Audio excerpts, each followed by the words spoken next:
Assalamualaikum warahmatullahi wabarakatuh. Salam sejahtera bagi kita semua. Salam, Om Swastiastu, Namo Buddhaya, salam kebajikan. Kita bertemu kembali dengan tema bela negara pada saat pandemi COVID-19 dengan judul Corona nggak ada. Kata siapa? Ada beberapa orang yang tidak percaya pada coronavirus atau COVID-19.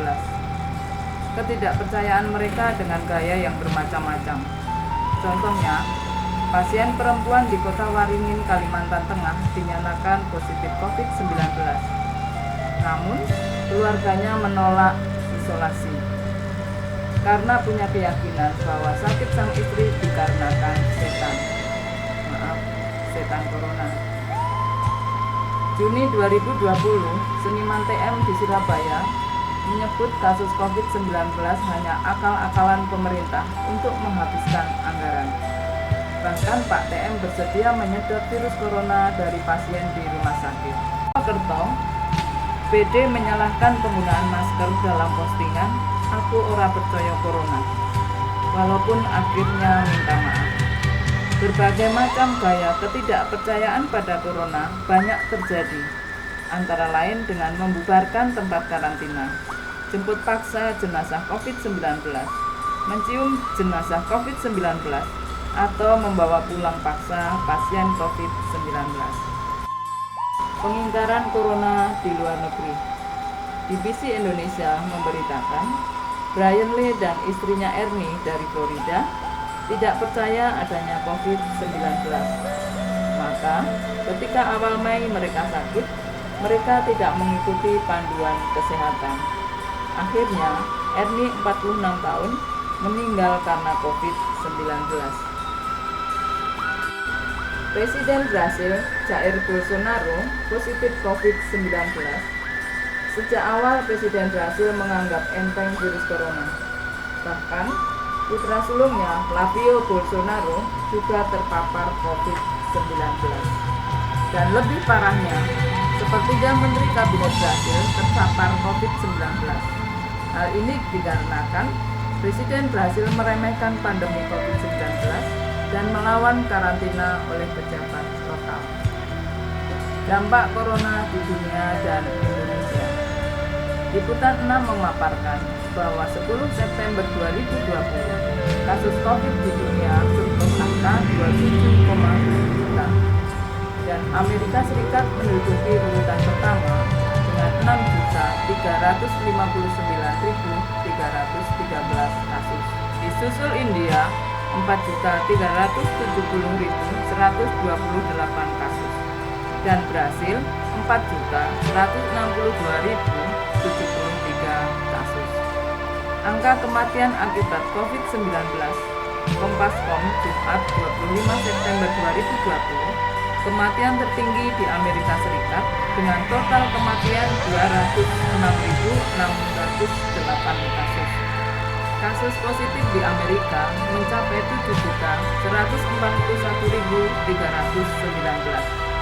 Disusul Brasil, India, Meksiko, Inggris, Italia, Peru, Prancis, Spanyol, Iran, dan ranking ke-17 Indonesia dengan total kematian 10.105. Dan jumlah kasus positif COVID-19 di Indonesia sebanyak 262.022 kasus.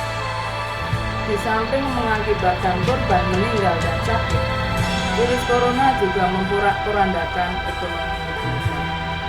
Banyak negara mengalami resesi.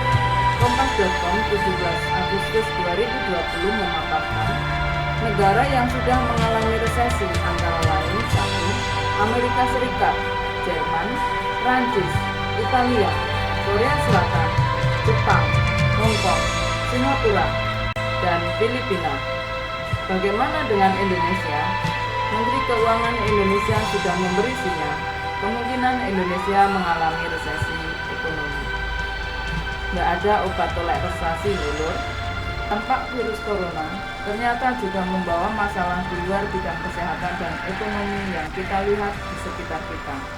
Antara lain, PHK besar-besaran, turunnya daya beli, dan meningkatnya jumlah warga miskin, sehingga melebar pada masalah sosial antara lain meningkatnya kejahatan dalam masyarakat dan krisis-krisis sosial lainnya. Ilustrasi dari Wisma Atlet. Cuplikan dari kompas.com dengan judul Melihat Kehidupan Isolasi di Wisma Atlet, dari order makanan hingga tangisan. TB, salah satu pasien yang menjalani karantina di Wisma Atlet, bercerita tentang apa yang dialaminya selama isolasi di sana. Bagaimana ia dan istrinya menderita COVID-19, serta kenyataan lain ketika ia melihat seorang bapak yang harus menemani anaknya yang balita karena terpapar COVID-19.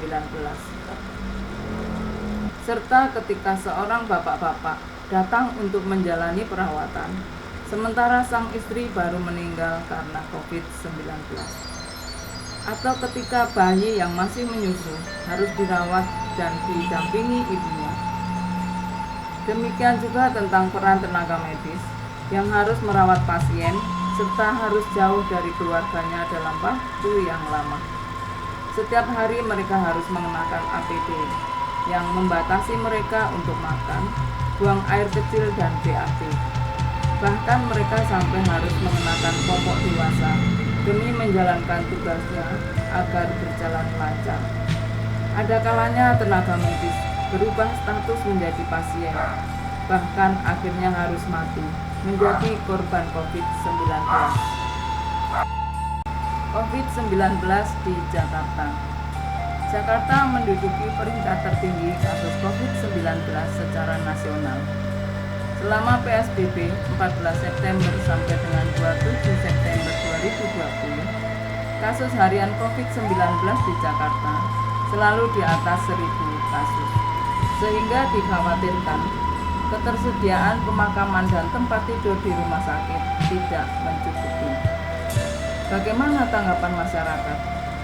Cukup mudah kita temui masyarakat yang abai terhadap protokol kesehatan. Maka jangan heran jika kasus COVID-19 tetap tinggi, bahkan cenderung meningkat. Para ahli mengatakan bahwa saat ini belum masa puncak pandemi COVID-19. Bela negara. Menurut KBBI, bela negara bisa diartikan sebagai upaya setiap warga negara untuk ikut serta dalam menjaga, membangun, dan menjamin NKRI sepanjang masa. Diatur dalam pasal 27 ayat 3 Undang-Undang Dasar Negara Republik Indonesia tahun 1945. Setiap warga negara berhak dan wajib ikut serta dalam upaya pembelaan negara. Pasal tersebut bisa dimaknai bahwa setiap warga negara mempunyai hak ikut serta dalam upaya pembelaan negara. Dapat diartikan sebagai hak asasi setiap warga negara untuk melakukan yang terbaik bagi bangsa dan negara. Setiap warga negara wajib ikut serta dalam upaya pembelaan negara.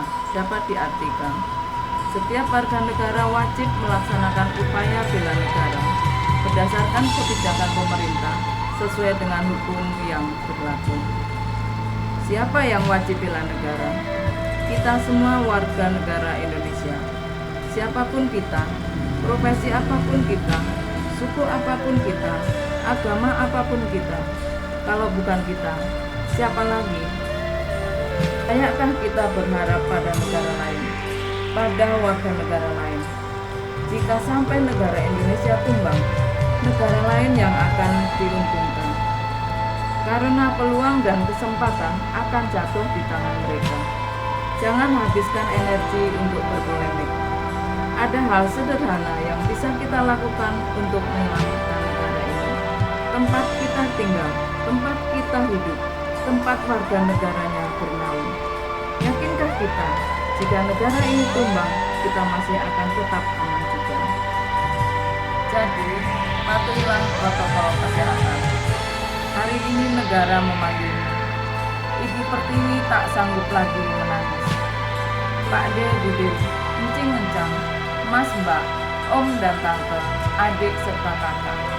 Mari kita bergandeng tangan melawan coronavirus untuk hidup yang lebih baik, untuk menyelamatkan diri kita keluarga kita, masyarakat kita, dan bangsa serta negara kita tercinta, Indonesia. Kita sehat, negara kuat. Terima kasih atas dukungan berbagai pihak, terutama media massa yang bisa menjadi sumber literasi yang mencerdaskan bagi kita semuanya. Sampai jumpa.